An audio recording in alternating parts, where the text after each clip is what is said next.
the best advice I can give is the advice that Bob Lord, who's connected with the DNC, used to give. They put out some good 1-page, 5-page kind of papers about how to secure elections. And some other people have done this too. A lot of it is the basics. Elections, campaigns in particular, are pretty tough to secure because you have a lot of people coming in, going out, volunteers using their own equipment, and that's just a recipe for relatively poor security. But there are a handful of things that you can do pretty cheaply. Having everyone put in two-factor authentication, some really basic, often free services that you can use that will increase your security 5-10-fold. I would just recommend that to anyone who's working on a campaign. And in terms of elections, I just want to double down on what a lot of people have said. It is amazing the progress that we've made since 2016. If you just look at the raw numbers, something like 20% of the country was voting on machines that lacked any paper trail and had no sensors on them, so that of course, we have no evidence that anyone changed any votes in 2016, but we would not necessarily have had that evidence. There was just no paper trail, no sensors to figure that out. Now that's not the case across the vast majority of the country. If there is interference in the 2022 election or going forward, there are checks that will catch that, and we can do something to look at physical votes that have been collected on paper and figure out what the result ought to be. And that's just a massively better place than we were 6 years ago. Both national political parties, the RNC and the DNC, have been telling candidates around the country for at least a couple of years now, you have to be prepared to be the victim of a cyber attack of some kind, whether it's ransomware, whether it's Russia.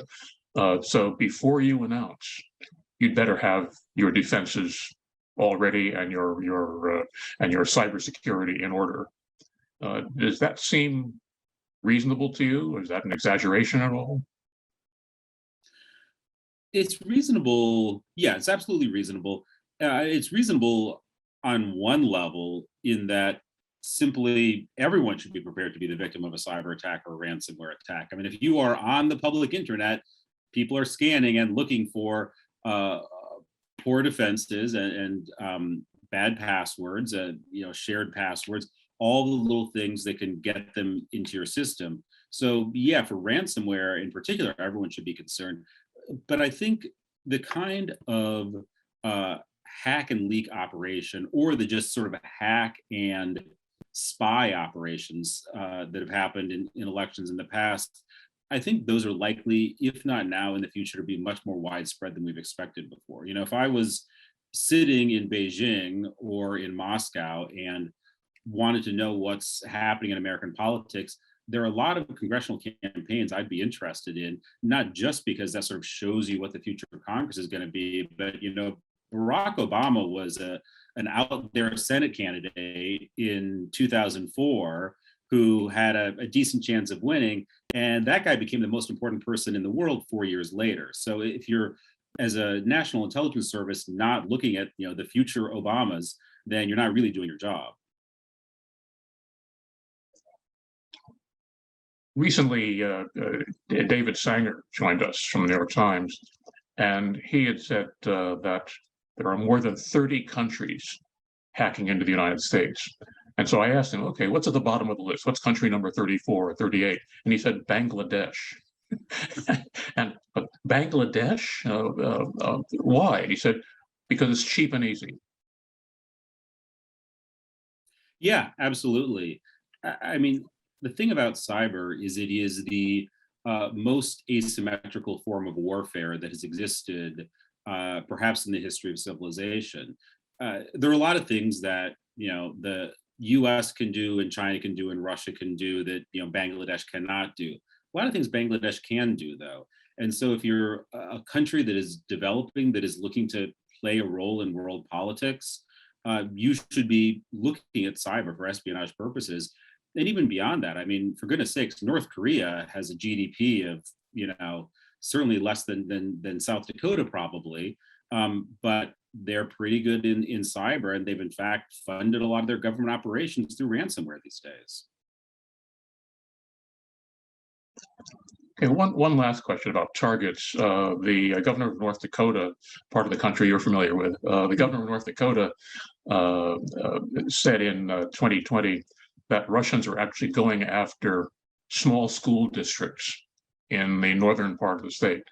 And he said, why would Russians do that? Well, if they can get into the kids' laptops or the kids' phones, and the kids take them home, they can get into their parents' networks, and maybe their parents work in the local elections, or maybe one of their parents works in a Minuteman missile base. Mhm. So the takeaway there was that everyone can be a target. Yes, I'd say so. I mean, one proviso on that is anyone can be a target, but there is some logic to this. It's sort of like the old story of, in the Cold War, we were worried about the communists working at the shopping mall down the street. More likely it's going to be what the Russian government is interested in is, as you said, the people working in the missile silos. Perhaps people connected with state government. There ought to be some basic reason why they want to perform espionage on you. But espionage can just be performed on a scale that it was never performed before now. And we should be aware of that, even if they're not necessarily going after you because you are of great importance. If there's something they can scoop up, they can scoop up. This is particularly true of some of the hacks that have been exposed from China. The Office of Personnel Management breach, 20 some million people who had merely applied for federal jobs.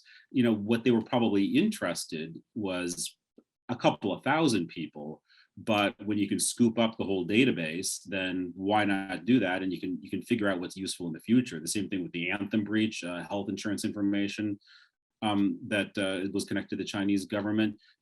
That's a lot of information about a lot of people, but you got good computers you can search through, and you can find insights and find data that are useful to the Chinese government and Chinese businesses deep inside that. So why not scoop it up?